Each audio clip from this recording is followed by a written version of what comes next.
Erasmus, c'est un nom qui fait presque toujours rêver, qui évoque des souvenirs vécus pour certains ou rapportés pour d'autres. On s'imagine souvent des étudiants à l'université partir à l'étranger le temps d'une année scolaire.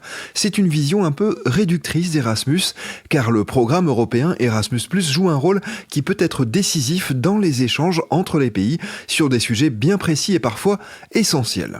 Dans cet épisode, nous allons nous intéresser à un projet porté par Erasmus et par APF France Handicap. Il s'appelle Marty Move and Risk the Impossible et il concerne 18 jeunes en situation de handicap. Anuette est la responsable développement projet pour APF France Handicap. Elle évoque cette aventure collective très enrichissante pour ses participants.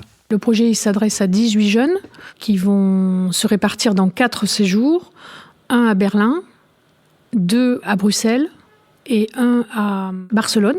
L'idée étant qu'ils expérimentent du lundi au vendredi une semaine de mobilité avec des accompagnants et des observateurs aussi, pour vivre un séjour à l'étranger, peut-être pour la première fois de leur vie. Marion Jeannot est chef de projet pour la délégation APF France Handicap de Haute-Garonne. Elle explique ce qu'un séjour à l'étranger peut apporter à ces jeunes adultes. Dans ses propos, elle évoque notamment la ONCE, l'Organisation nationale des aveugles espagnols, très active dans ce pays. J'ai pu accompagner en tant qu'observatrice le séjour sur Barcelone, donc durant la dernière semaine du mois de septembre. Nous étions un groupe de 12 avec plusieurs jeunes en situation de handicap avec vraiment différents profils.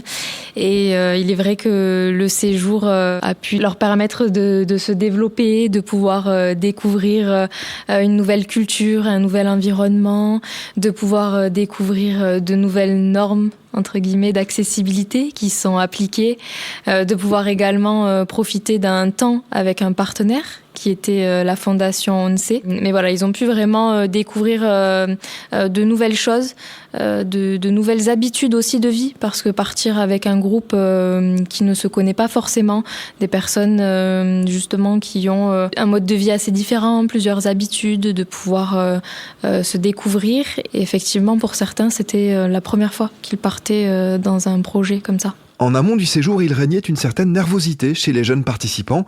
Un sentiment vite oublié une fois la petite bande sur place, pour qui les bienfaits de cette aventure ont été nombreux. Marion Jeannot puis Anuette. Avant de partir dans ce fameux séjour, fin septembre, ils étaient extrêmement stressés. Tout d'abord parce qu'ils ne se connaissaient pas entre eux. Ces jeunes sont soit étudiants, certains ont la chance d'être salariés, nous on milite effectivement pour l'insertion professionnelle.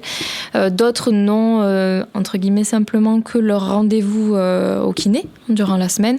Donc ils étaient très stressés de pouvoir mêler leurs habitudes de vie avec celles des autres, de pouvoir découvrir des jeunes d'autres régions et départements. Donc nous étions un groupe composé de jeunes venant de Toulouse, Limoges, Poitiers et La Rochelle. Donc c'est quand même aussi des expressions différentes. C'est ce qui a pu permettre de déclencher la discussion au début. Donc ils étaient très stressés au début, mais nous avons mis en place des temps en visioconférence pour qu'ils puissent déjà en amont voir ce qu'ils souhaitaient faire durant le séjour, comment l'organiser, comment nous allions pouvoir organiser le temps avec le partenaire. Et pendant le séjour, on a pu voir en l'espace de quelques jours une vraie différence, parce qu'entre eux, ils ont pu s'aider, ils ont pu s'épauler lorsque certains avaient des situations d'angoisse, par exemple lorsqu'ils prenaient le métro pour la première fois, c'est quand même assez stressant. Ils ont pu également échanger sur leurs difficultés, développer leur confiance en soi au fur et à mesure des jours. Et puis s'autoriser à faire autre chose que leur quotidien. Souvent, on dit que les personnes en situation de handicap se sentent empêchées, peut-être parce que en France, on craint pour la santé, on craint pour les personnes qu'elles se mettent en danger, alors qu'elles peuvent tout à fait décider par elles-mêmes de faire un certain nombre de choses. Il faut quelquefois l'accompagner, l'encadrer de manière juste et adaptée. Mais là typiquement, l'objectif, c'était que les jeunes qui partaient, d'abord soient volontaires, bien évidemment, il n'était aucunement question de les obliger à partir, et surtout qu'ils aient envie de s'investir dans une aventure. On les a appelés les aventuriers. Nous, c'est pas des jeunes en mobilité qui sont partis, ce sont des aventuriers. C'est vraiment comme ça qu'on les a appelés entre nous, parce que c'est vraiment c'est comme des gamins qui portent pour la première fois en colo. Les parents les laissent partir, mais quelquefois on a peur de part et d'autre. Là, c'était exactement la même chose avec la contrainte du handicap qui s'ajoutait. Pour APF France Handicap, s'appuyer sur Erasmus+, était une démarche naturelle, les deux entités partageant de nombreuses valeurs. Annuette. Alors Erasmus est intervenu pour nous dans le cadre de l'éducation des adultes, parce que c'est dans ce cadre que l'association peut se positionner au niveau d'Erasmus. Pour nous, c'est une vraie opportunité pour notre public, que l'Europe mette vraiment le focus sur les personnes vulnérables, les plus vulnérables.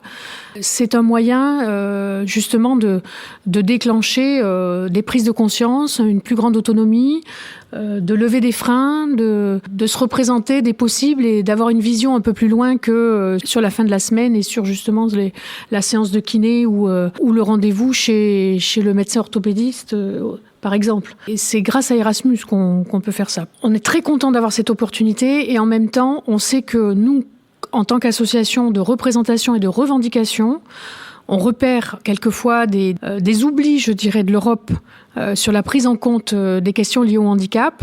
Et nous, on souhaite s'investir vraiment avec l'agence Erasmus pour que ce soit gagnant-gagnant pour toutes les personnes et qu'on aille vraiment vers une société plus inclusive. Lucie Forichon de la Bardonnie a 27 ans. Elle est en situation de handicap et elle a pris part à ce séjour à Barcelone. Ces quelques jours lui ont beaucoup apporté. Pour les jeunes en situation de handicap moteur, c'est compliqué de partir à l'étranger. Ça demande beaucoup d'organisation et de logistique et c'est vrai que ça peut sembler être un frein complètement impossible. Et moi, j'avais envie de relever ce défi, ce challenge, de me dire, après tout, pourquoi pas, que c'est possible. Moi, ce séjour, ça m'a beaucoup apporté parce qu'en fait, j'avais vraiment besoin de changer d'air et ça m'a permis de vivre une belle aventure humaine en rencontrant d'autres jeunes en situation de handicap avec qui je suis devenue amie parce que c'est quand même pas rien de se côtoyer avec un groupe de personnes pendant une semaine. Et ce qui a été très riche pendant ce séjour aussi, c'est qu'on a rencontré la fondation UNCE, qui est une grande entreprise à Barcelone, qui a pour objectif de promouvoir l'accès à l'emploi des personnes en situation de handicap. Et quand on a vu ça avec mes camarades, on s'est dit « Wow, c'est génial, si on pouvait avoir ça en France ». En fait, on s'est rendu compte qu'à Barcelone, au niveau du handicap, tout était bien pensé parce que quand on s'est déplacé en ville, on n'a pas eu de problème, que ce soit pour franchir les trottoirs, les bateaux, les routes. Bon, après, de là à dire que tout était parfait, non. Mais en tous les cas, par rapport à la France, on a vraiment vu la différence. Mais c'est vrai que, oui, la découverte de la fondation UNCE, tout ce que met en place cette fondation et cette entreprise, c'est vraiment extraordinaire. Et on s'est dit, s'il pouvait y avoir cet équivalent en France, ça serait génial. Actuellement en recherche d'emploi, elle a une formation de bibliothécaire. Lucie a également profité du séjour pour se changer les idées et pour reprendre confiance en elle. Moi, ça m'a fait beaucoup de bien au niveau du moral parce que y a eu une période où en fait, au niveau du moral, ça n'allait pas très fort.